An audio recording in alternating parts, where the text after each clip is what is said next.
Boa noite a todos. A graça e a paz do nosso Senhor e Salvador Jesus Cristo. Amém? Peço que tenham um pouquinho de paciência com a minha voz hoje, que não está das melhores, mas vamos em frente. Hoje nós vamos dar continuidade em nossa série de mensagens em Apocalipse. Você já pode abrir a sua Bíblia. E hoje nós vamos considerar a carta à igreja em Sardes. Imagine um local aberto, muito belo, com belos ornamentos, um local amplo, bonito, com construções em mármore, granito. Esse local parece um parque, mas na realidade é um cemitério. Por fora, a beleza. Por dentro, não há vida. A igreja de Sardes tinha a fama de que estava viva, mas na realidade estava morta. Por fora, parecia uma coisa. Por dentro, era outra coisa. É sobre isso que nós vamos falar hoje. O perigo de uma igreja moribunda. Em outras palavras, uma igreja que está desfalecida, desvanecida, que está prestes a morrer, prestes a deixar de existir. Vamos ao texto de Apocalipse, capítulo 3, dos versos de 1 ao 6. Ao anjo da igreja em Sardes escreve: estas coisas diz aquele que tem os 7 Espíritos de Deus e as 7 estrelas. Conheço as tuas obras, que tens nome de que vives, estás morto. Sê vigilante, consolida o resto que estava prestes para morrer. Porque não tenho achado íntegras as tuas obras na presença do meu Deus. Lembra-te, pois, do que tens recebido e ouvido, guarda-o e arrepende-te. Porquanto, se não vigiardes, virei como ladrão, e não conhecerás de modo algum em que hora virei contra ti. Tens, contudo, em Sardes, algumas poucas pessoas que não contaminaram as suas vestiduras e andarão de branco junto comigo, pois são dignas. O vencedor será assim vestido de vestiduras brancas, e de modo nenhum apagarei o seu nome do livro da vida. Pelo contrário, confessarei o seu nome diante de meu Pai e diante dos seus anjos. Quem tem ouvidos, ouça o que o Espírito diz às igrejas. Vamos ao Senhor em oração. Santo Deus e Pai Todo-Poderoso, estamos diante da Tua Santa Palavra, ela que é a lâmpada para os nossos pés, ela que é a luz para o nosso caminhar, a palavra que alimenta a nossa alma. Eu reconheço a minha fraqueza, a minha total dependência e necessidade de Ti. Eu te peço, usa-me como instrumento para expor com fidelidade a Tua palavra, e que o Teu Santo Espírito venha com poder e fale aos nossos corações essa noite. Prepara os nossos corações como um solo fértil para receber a Tua boa semente, desvenda os nossos olhos para contemplarmos as maravilhas da Tua lei. Que as palavras dos meus lábios e o meditar do meu coração sejam agradáveis na Tua presença, Senhor, rocha nossa e Redentor nosso. Em nome de Jesus. Amém. Em primeiro lugar, Cristo conhece. Ao anjo da igreja em Sardes escreve. Vamos observar um pouquinho a respeito da cidade de Sardes. A cidade de Sardes estava localizada a cerca de 45 quilômetros ao sudeste de Tiatira. 75 quilômetros ao leste de Esmirna.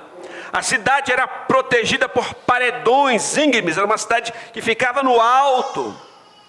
E os moradores daquela cidade achavam que aqueles paredões não poderiam ser escalados. E devido às suas fortes defesas naturais, Sardes se tornou então a capital da Lídia. Mas a sua localização também impossibilitava uma expansão e forçou aquela cidade a permanecer pequena.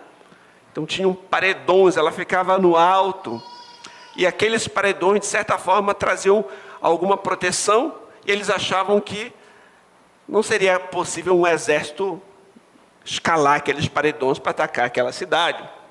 Mas, em determinada ocasião, certa noite, os soldados persas, estavam em uma batalha contra eles, escalaram esses paredões e não encontraram nenhuma resistência e tomaram aquela cidade.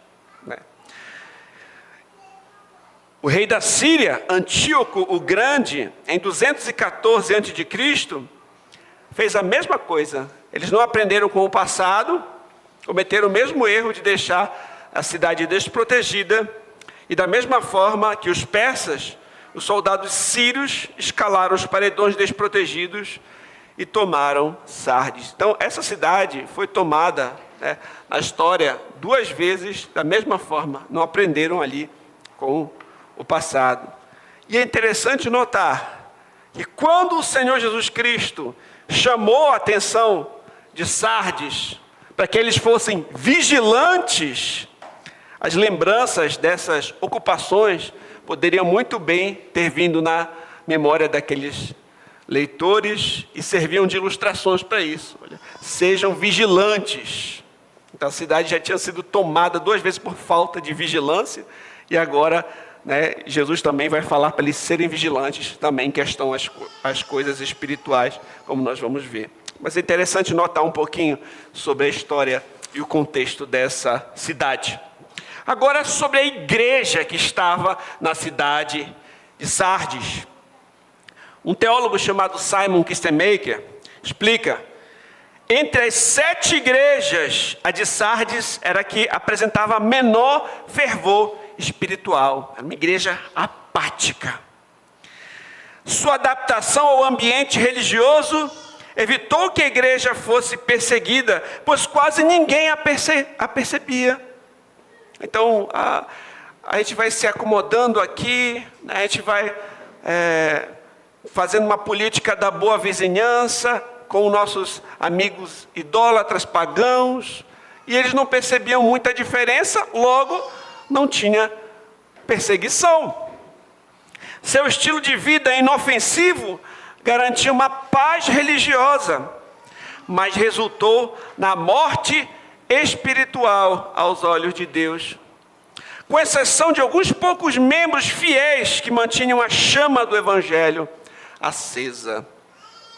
A maioria dos membros daquela igreja estavam frios, eram crentes nominais, mas tinham alguns poucos ali que faziam a diferença. A igreja estava morrendo aos poucos, como um fogo que não é reabastecido. No entanto, entre as cinzas ainda se encontravam algumas brasas ardentes. É assim que se parecia aquela igreja em Sardes. É possível que o compromisso com essa cultura pagã também estivesse no centro deste problema, certo? Esse que é o contexto da igreja em Sardes. O texto prossegue: estas coisas diz aquele que tem os 7 Espíritos de Deus e as 7 estrelas. Como nós já vimos em mensagens anteriores, nessa série de exposições, os 7 Espíritos de Deus são uma menção ao Espírito Santo em toda a sua plenitude.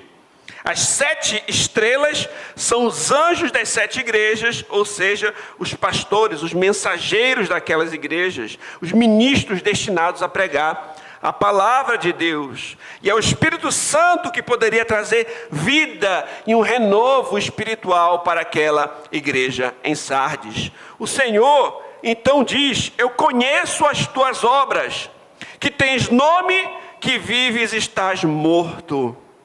O Senhor então dá um diagnóstico preciso daquela igreja. Ele conhece as suas obras, ele conhece a sua real condição. Eles têm nome, eles têm reputação, eles têm fama de ser uma igreja viva. Mas na realidade, essa igreja está morta. Em outras palavras, é possível que a aparência externa engane. Os crentes pensavam que tinha ali uma igreja viva, mas o Senhor examina o coração. Ele conhece a ausência de uma fé genuína, de uma fé vibrante, na maioria dos membros daquela igreja. É possível que aquela igreja tenha perdido o brilho e se acomodado diante de uma cultura pagã, perdendo a sua expressividade na evangelização. Uma igreja que deixou de contribuir com o progresso do evangelho se tornou insignificante. A igreja se tornou um cemitério espiritual. Provavelmente era composta de uma maioria de pessoas não regeneradas, não convertidas, crentes nominais, com alguns poucos crentes verdadeiros na sua membresia. É assim que se parece a igreja de Sardes. Eles tinham conquistado fama para com os seres humanos, mas não para com Deus. Um teólogo, William Hendrickson, afirma: à vista dos homens, Sardes pode ser vista como uma igreja esplêndida. Diante de Deus, porém, era uma igreja morta. Uma igreja morta. Quando nós observamos as Escrituras, tem várias e várias passagens que falam a esse respeito e a esse perigo, tanto no Antigo Testamento quanto no Novo Testamento. Por exemplo, Isaías 29:13, o Senhor disse: visto que esse povo se aproxima de mim com a sua boca e com os seus lábios me honra, mas o seu coração está distante de mim. O seu temor para comigo consiste só em mandamentos de homens, que maquinalmente aprendeu. O perigo de simplesmente honrar o Senhor com os lábios, mas o coração está distante, está em outra coisa. Não está no Senhor. Um crente nominal, um religioso, alguém que está de corpo presente na igreja, mas o seu coração está em outro lugar. Não está no Senhor. O profeta Samuel, por exemplo, quando foi à casa de Jessé, enviado pelo Senhor, recebeu uma direção do Senhor que também nos dá uma percepção de como Deus vê as coisas. Ele disse: porém o Senhor disse a Samuel: não atentes para a sua aparência, nem para a sua altura, porque o rejeitei. Porque o Senhor não vê como vê o homem vê o exterior, porém o Senhor, o coração. O Senhor sabe o motivo pelo qual a gente faz aquilo que a gente faz. O Senhor conhece as motivações do nosso coração. Qual é o motivo de você estar aqui na igreja hoje? É para adorar o Senhor de fato? Você ama o Senhor? Você vive diante dEle? Existe um perigo de você fazer a coisa certa pelo motivo errado. Uma pessoa, por exemplo, pode ir para a igreja porque quer estar interessado em uma pessoa, ou quer mostrar que é um bom cidadão, ou quer ter algum outro motivo, que está ali, porque todo mundo vai, ou porque simplesmente a sua família vai, mas o seu coração de fato não está no Senhor. Se tornou simplesmente algo convencional. Então, a gente precisa avaliar também as nossas motivações. Mateus 6:1 diz assim: guarda-vos de exercer a vossa justiça diante dos homens, com o fim de serdes vistos por eles. De outra sorte, não tereis galardão junto ao vosso Pai Celeste. Tinha um problema muito sério. Nos tempos de Jesus, estava aqui na terra, encarnado, que os fariseus, eles tinham uma religião exibicionista. Eles queriam mostrar para os outros a sua piedade, a sua justiça. Quando eles iam dar uma esmola, queriam tocar trombetas para mostrar que estavam fazendo aquilo. Era como quem está dando aqui um prato de comida e tirando uma selfie, para mostrar para as pessoas: olha como eu sou caridoso, eu quero ser reconhecido por isso. Mas o coração não estava de fato em querer ajudar a pessoa, ou querer agradar a Deus, obedecendo o mandamento de amar o próximo, mas querer os aplausos dos homens. Mas é o amor aos likes, é o amor à fama de ser alguém piedoso e tudo que isso pode trazer de alguma forma, algum benefício. Mas Jesus diz em Mateus 23, ai de vós, escribas e fariseus hipócritas, porque sois semelhantes aos sepulcros caiados, aos túmulos pintados, que por fora se mostram belos, mas interiormente estão cheios de ossos, de mortos e de toda a imundícia. Assim também vós exteriormente pareceis justos aos homens, mas por dentro estáis cheios de hipocrisia e iniquidade. Olha o perigo. Eles queriam ter uma aparência de religiosidade, mas por dentro estavam mortos. Não adiantava de nada você ganhar o aplauso, a fama dos homens, mas desagradar a Deus. É preciso ter cuidado. É possível alguém que aparenta ser piedoso, a pessoa pode ter milhares de seguidores nas redes sociais, ter uma reputação de ser um super crente em sua igreja. Diante das pessoas, essa igreja dele pode parecer ser uma super igreja, cheia de membros, cheia de recursos, mas que na sua individualidade, pode ser que esse homem viva como um ímpio, como um incrédulo. Pode ser que as suas motivações sejam escusas, que o seu coração esteja distante do Senhor. Pode ser que essa igreja esteja espiritualmente morrendo diante de Deus, mesmo com muitos recursos, com muitos programas, com muita fama diante das pessoas. O que é ser um hipócrita? Ser um hipócrita é interpretar um papel, é colocar uma máscara, é fingir ser aquilo que você não é no seu interior. A hipocrisia é uma religião fingida, que busca o aplauso dos homens, enquanto desagrada a Deus. Uma igreja pode ser elogiada pelas pessoas, ainda assim desagradar a Deus. Alguém pode dizer: nossa, que igreja animada, tem um orçamento saudável, um site maravilhoso, um ótimo programa, e ainda assim essa igreja está morta espiritualmente. O que importa, meus irmãos, é o nosso serviço autêntico aos olhos de Deus. Como está a nossa igreja à luz da palavra de Deus? Como você se encontra espiritualmente? O quanto o seu cristianismo tem sido autêntico? Você tem se tornado um religioso, um cristão nominal, ou um crente apático? O seu cristianismo tem sido ineficaz, inofensivo? Você se encontra apático espiritualmente? Não adianta nós utilizarmos máscaras diante dos homens, uma vez que Cristo nos conhece. E Ele sabe a condição real dos nossos corações. Voltemo-nos para o Senhor hoje. Vamos refletir sobre o que Cristo comanda a essa igreja. Nós vimos que Cristo conhece, agora veremos que Cristo corrige.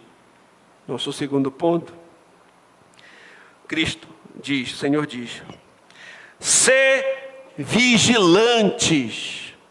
Como nós já vimos, a cidade de Sardes já havia sido invadida 2 vezes por falta de vigilância. E isso deveria servir para uma ilustração poderosa para aquela igreja permanecer alerta, vigilante, despertar.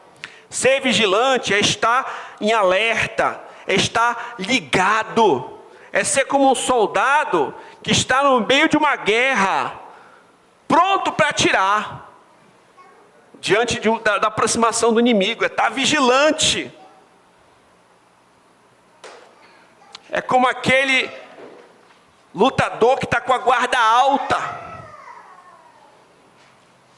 Nós não podemos andar sonolentos, vagarosos, apáticos em nossa caminhada espiritual. Nós precisamos estar alertas, nós estamos em uma guerra. Tem várias vezes que as Escrituras utilizam termos bélicos para falar da nossa vida cristã. Já viu lá em Efésios, quando fala das armaduras espirituais?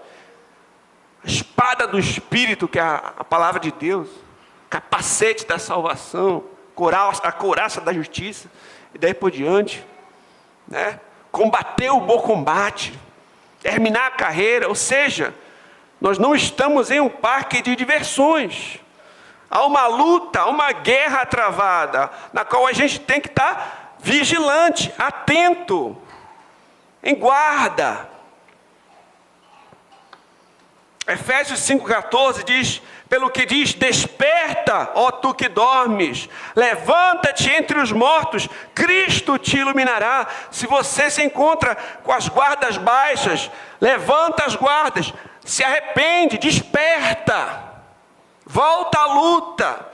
Se você deixou de lado a espada do Espírito, que é a palavra de Deus, volte a manejar bem a espada do Espírito. Volte a se armar com a palavra de Deus. Se você se afastou do Senhor, sua vida espiritual está minguando. Está na hora de dobrar o joelho e dizer: Senhor, me ajuda. Eu preciso de Ti. Me fortalece. Me dá o ânimo que eu perdi. Vigia. Não ande cambaleando na sua vida espiritual. Vigia. Levanta a guarda. Alerta. O texto também diz: e consolida o resto que estava para morrer, porque não tenho achado íntegras as tuas obras na presença do meu Deus. O que ainda restava deles deveria ser fortalecido. Por quê? Porque estavam prestes a morrer. O cristianismo da maioria dos membros de Sardes era medíocre, era confortável, conveniente, era uma fé quase invisível, não estavam fazendo diferença no mundo, possuíam uma confissão pessoal fraca. O que restava deveria ser fortalecido, porque as suas obras não foram achadas íntegras diante de Deus. E aqui eu lembro de quando nós estudamos o livro de Daniel, quando o Senhor, Ele vai falar aquela mensagem a Belsazar, no livro de Daniel 5:7. O Senhor fala: pesado foste na balança e achado em falta. É algo semelhante ao que é dito aqui à igreja de Sardes, porque não tenho íntegras as tuas obras na presença de Deus. Pesado na balança e achado em falta. As suas obras não são íntegras. Eu lembro que no Antigo Testamento tinha todo aquele sistema levítico, cerimonial, em que se entregavam animais para serem sacrificados a Deus. Agora não podia ser qualquer animal. Um animal manco, cego, coxo, não seria um animal íntegro. De forma semelhante, as obras daquela igreja tinham que ser íntegras. Não podiam ser feitas de forma relaxada qualquer.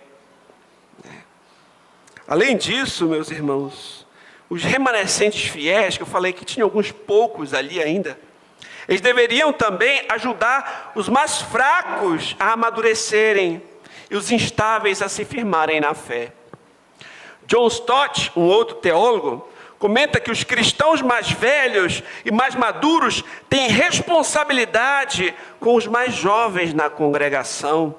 Cristãos mais fortes não devem desprezar os fracos, mas devem encorajá-los, fortalecê-los por meio do seu exemplo, ensino e amizade. Se você é um cristão mais forte, você também tem responsabilidade para com aqueles novos convertidos, para com aqueles mais fracos, a ajudá-los a amadurecer. Daí a importância do cuidado mútuo, daí a importância do discipulado, daí a importância da gente buscar intencionalmente ajudar outras pessoas a serem os seguidores de Cristo. O texto também diz: lembra-te, pois, do que tens recebido e ouvido. Eles deveriam pregar o evangelho a eles mesmos. Lembrar daquilo que eles receberam, lembrar daquilo que eles ouviram. Lembrar do que Cristo fez por nós, ao morrer na cruz do Calvário, ao pagar o preço por nossos pecados, ao ressuscitar ao terceiro dia para nossa justificação. Aquela primeira geração de cristãos em Sardes havia colocado a sua fé em ação, mas a segunda geração apenas descansava sobre aquilo que tinha sido feito no passado. Algo semelhante ao que nós vimos na igreja de Éfeso, na primeira carta. E o Senhor diz: guarda-o, lembra-te, guarda-o. Então os ensinamentos de Cristo, o seu evangelho deve ser mantido, deve ser observado, as suas instruções devem ser obedecidas. Eles não deveriam jamais perder de vista a preciosa mensagem do evangelho, nem mesmo deturpar essa mensagem. Eles deveriam perseverar no ensino que eles aprenderam, no puro e fiel ensino das boas novas do nosso Senhor Jesus Cristo. Lembra-te, guarda e arrepende-te. E o texto diz: porquanto, se não vigiares, virei como ladrão, e não conhecerás de modo algum em que hora virei contra ti.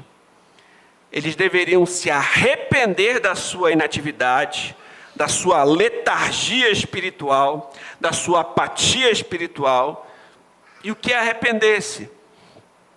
É tomar uma decisão radical de mudança, uma atitude radical de mudança, que envolve intelecto, emoções e vontade. Reconhecer que você pecou, se entristecer por isso, pedir perdão para Deus e a ajuda do Senhor, e tomar uma atitude de mudança na prática.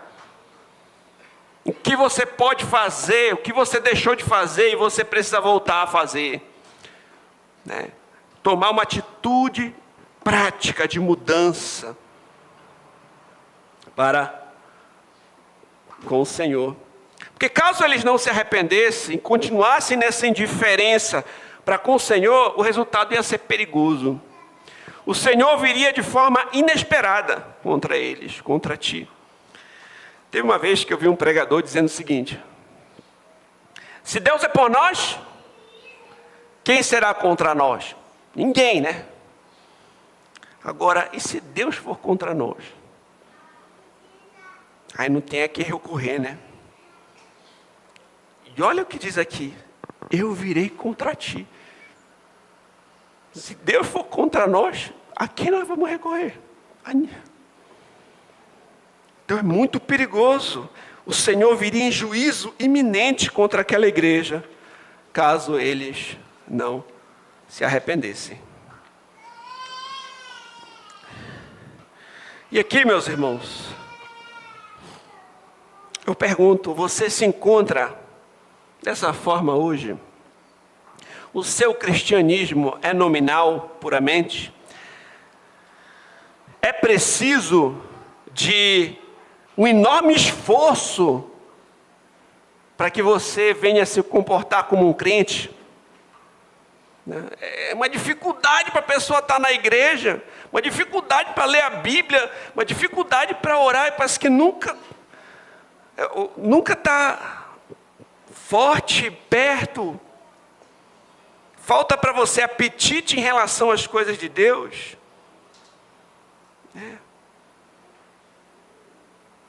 Seja vigilante, acorde, desperta tu que dormes, fortaleça-se no Senhor, e se você está mais fortalecido, ajude o mais fraco a se fortalecer.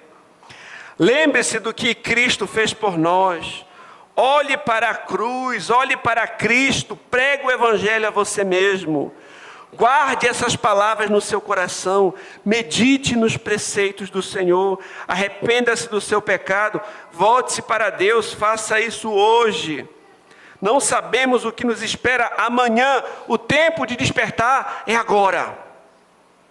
Agora é o tempo de despertar. Às vezes a gente fica deixando as coisas muito para depois. Já pararam para pensar nisso? Eu estou esperando virar o ano e aí eu vou começar a ler a Bíblia. Porque a leitura anual, né, já está no final. Eu vou esperar, né? A gente fica sempre esperando alguma coisa. Não, daqui a um tempo eu vou começar a orar. Não, daqui a um tempo eu vou começar a vir na EBD. Vou me organizar daqui a... Aí o tempo vai passando e nunca acontece esse dia. Daqui a um tempo eu vou começar a evangelizar. Daqui a um tempo eu vou fazer uma reunião em casa e vou chamar os meus amigos e vou falar de Cristo. Daqui a um tempo eu vou pegar ali os folhetinhos, o livrinho do Paul Walsh que a igreja entrega, eu vou ler com o meu pai. Eu vou entregar para minha mãe, para o meu tio. Aí a gente fica com esses planos. O tempo vai passando e você percebe que olhou para trás. Por exemplo, vamos fazer uma reflexão. Está no final do ano. Vamos olhar para trás. Será que nós temos progredido na fé? Será que nós temos ajudado outras pessoas a crescer em Cristo? Nós temos discipulado outras pessoas? Temos evangelizado outras pessoas? Temos crescido na nossa comunhão com Deus, em intimidade com o Senhor, em oração? Nós precisamos ver um progresso. Se a gente vê que está regredindo, ou que está parado, ou que está apático, essa palavra é para nós. É parar para pensar, eu preciso despertar. Eu estou dormindo, então desperta. É tempo de reavivar a sua vida. Terceiro, Cristo considera. Cristo conhece, Cristo corrige, Cristo considera. Tens, contudo, em Sardes, umas poucas pessoas que não contaminaram as suas vestiduras. Mesmo que essa igreja estivesse morrendo, ainda havia um remanescente piedoso, ainda tinha os crentes lá no meio, os quais o Senhor faz a diferença. Ele não vê só uma massa assim, está todo mundo. Não, ele sabe que ali no meio tem os verdadeiros. O Senhor conhece as suas ovelhas pelo nome. Ele conhece pelo nome. Ele sabe o nome de cada ovelhinha. É o Tiago, a Bete, a Alana. Ele sabe o nome das pessoas, das suas ovelhas. Ele sabe o comportamento de cada um. Não dá para você se esconder no meio da... um monte de gente aqui na igreja, o Senhor vai levar todo mundo junto. Não, ele sabe o que cada um faz, como cada um é. Ele sabe o compromisso e ele sabe também a hipocrisia de cada um. E ele faz diferença aqui. Esses que não contaminaram suas vestiduras, diz respeito à sua vida piedosa. seu estilo de vida temente a Deus, não se contaminando com a impureza, com a idolatria que circundava aquele ambiente pagão. O que é dito sobre esses? Andarão de branco junto comigo, pois são dignas. Simon Kistemaker explica que a cor branca simboliza, nesse contexto, pureza, santidade. E essas vestes são aquelas vestes de justiça que possuem aqueles que foram justificados por Cristo. Olha o que ele disse. Eu trouxe a citação do Kistemaker. Dessa passagem, a cor branca simboliza a pureza e a santidade. Suas vestes brancas lhe são dadas pelo Senhor como uma roupa de justiça. Esses poucos fiéis são dignos, ou seja, os olhos de Jesus, eles estão declarados dignos, não por causa dos seus próprios méritos, mas por causa dos méritos dele. Suas próprias boas obras nada mais são do que trapos de imundícia, mas por ouvirem obedientemente a voz de Jesus e seguirem seus passos, eles são declarados dignos por causa da expiação de Jesus. Por que esses poucos dignos são considerados dignos e vão vestir vestes brancas? Porque eles foram justificados por Cristo, porque eles são crentes verdadeiros, porque eles depositaram a sua fé em Cristo, eles reconhecem a sua fraqueza e confiam no Senhor e perseveram crendo nele. É por isso. E nas Escrituras é interessante notar que em várias partes nós percebemos um remanescente fiel em meio a uma grande massa de infiéis. Você lembra do dilúvio? Né? Noé foi salvo em uma arca enquanto o mundo pereceu no dilúvio. Ló foi resgatado de Sodoma, né, enquanto aquelas cidades foram destruídas. Elias, diante de grande impiedade nos dias de Acabe, pensou que ele estava sozinho, que todos tinham abandonado o Senhor, estavam servindo Baal. Mas o Senhor diz que ainda tinham 7, que ele conservou 7.000 que não dobraram os seus joelhos a Baal. Bocas que não beijaram. São os remanescentes do Senhor. O Senhor faz diferença. Ele sabe quem são os seus. O Senhor sabe muito bem a situação de cada um que professa crer nele. Como nós lemos aqui, na nossa ordem de culto, nem todo aquele que me diz Senhor, Senhor, entrará no reino dos céus, mas aquele que faz a vontade do meu Pai que está nos céus. Naquele dia muitos dirão, Senhor, Senhor, em teu nome profetizamos, em teu nome expelimos demônios, ensinamos. E o Senhor falará, apartai-vos de mim, vós que praticais a iniquidade, eu nunca vos conheci. São falsos crentes. São infiltrados. Existem igrejas, meus irmãos, que são sempre as mesmas pessoas que servem. Se tem uma reunião de oração, lá estão eles. Vai ter evangelismo, lá estão aqueles mesmos rostos. A igreja precisa de serviço, a gente já sabe quem são aquelas pessoas que vão estar dispostas a servir.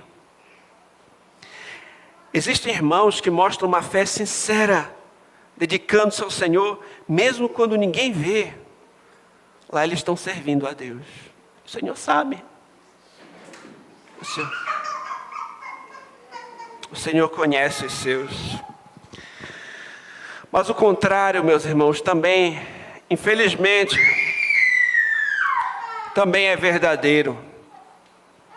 Existem aqueles que professam ser cristãos, mas têm uma grande dificuldade que os pastores ou que os líderes, os crentes têm de fazer com que essas pessoas se comportem como cristãos. Sua ausência é habitual.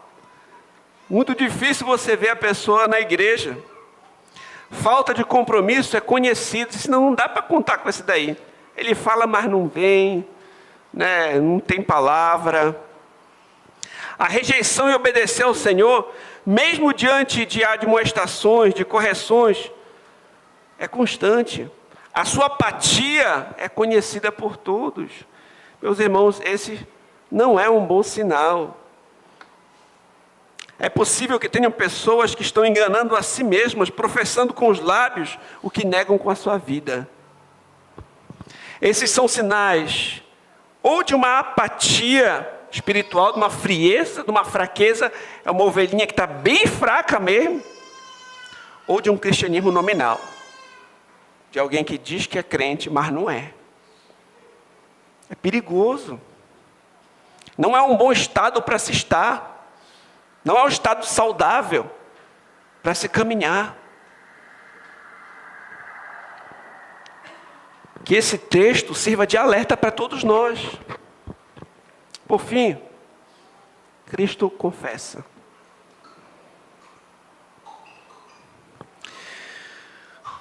Vencedor será assim vestido de vestiduras brancas. A vestidura branca aqui é ligada com vencedor.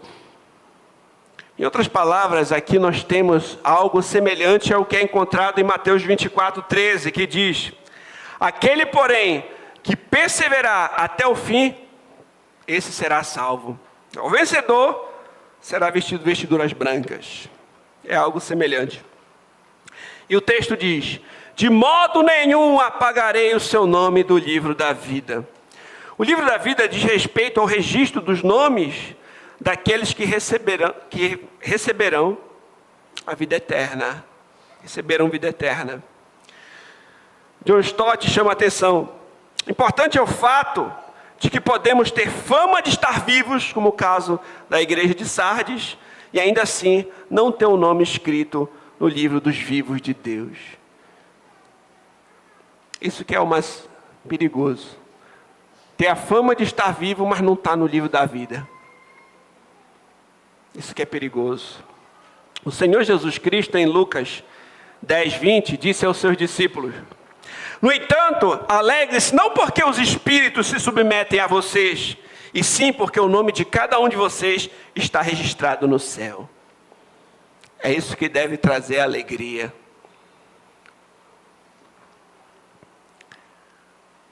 E o texto caminha para a conclusão, o Senhor dizendo: confessarei o seu nome diante do meu Pai e diante dos seus anjos. O John Stott também complementa. A frase grega tem uma dupla negativa para ênfase, como Jesus quisesse dizer: eu nunca, de modo algum, apagarei o seu nome. De fato, longe de remover o nome do vencedor do registro dos céus, Cristo promete confessá-lo diante de seu Pai e dos anjos. Essa é uma repetição do que ele disse no seu ministério. Vocês lembram? Quem, pois, me confessar diante dos homens, eu também o confessarei diante do meu Pai, que está nos céus, e diante dos anjos de Deus. E o texto conclui dizendo: quem tem ouvidos, ouça o que o Espírito diz às igrejas. E esse é um texto que finaliza as 7 cartas. O Espírito fala às igrejas, as igrejas devem ouvir com muita atenção. Queridos, quando os cidadãos terrenos morrem, é normal, é comum que os seus nomes sejam apagados dos livros, né? Dos clubes, né? Até das membresias das igrejas. Mas os que confiam no Senhor jamais terão seus nomes apagados do livro da vida. Aqueles que não se envergonham de Cristo aqui, que confessam o seu nome aqui, também terão os seus nomes confessados por Cristo no céu. Aqueles que negam a Cristo nessa vida, não serão constados no livro da vida. Não basta, meus irmãos, ter uma reputação de crente diante das pessoas. É preciso ter o nome escrito no livro da vida. Em outras palavras, essa fé precisa ser verdadeira diante de Deus. Você vive diante de Deus.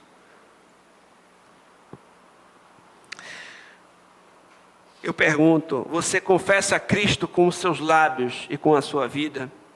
Ele é de fato o seu Senhor e o seu Salvador? Que as nossas vidas confessem a Cristo e que a comunhão que já começamos a desfrutar nessa terra culmine na comunhão que teremos nos céus. Nós vamos relembrar alguns pontos que eu trabalhei aqui.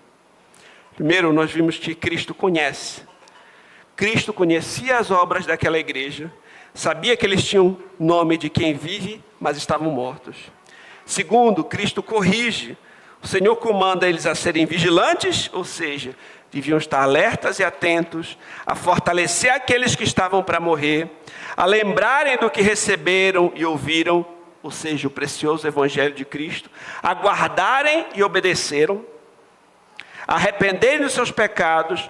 Do outro modo, o Senhor viria com juízo contra eles.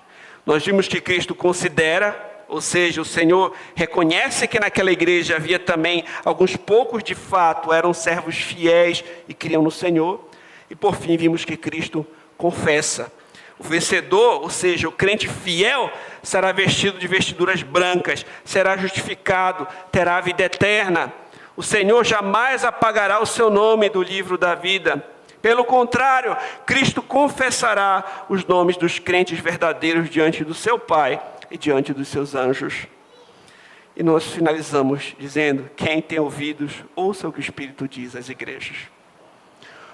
O Deus que na visão de Ezequiel deu vida a um vale de ossos secos, também pode reavivar uma igreja que se parece um cemitério espiritual e transformá-la em uma igreja viva e saudável. É no Senhor que encontramos vida e renovo. Firmemo-nos no Cristo que venceu a morte e que por meio do seu Espírito nos concede vida nova e vigor espiritual. Vamos ao Senhor em oração. Pai, te agradecemos pela tua palavra. Ela nos confronta, ela nos ensina, ela nos corrige, ela nos admoesta.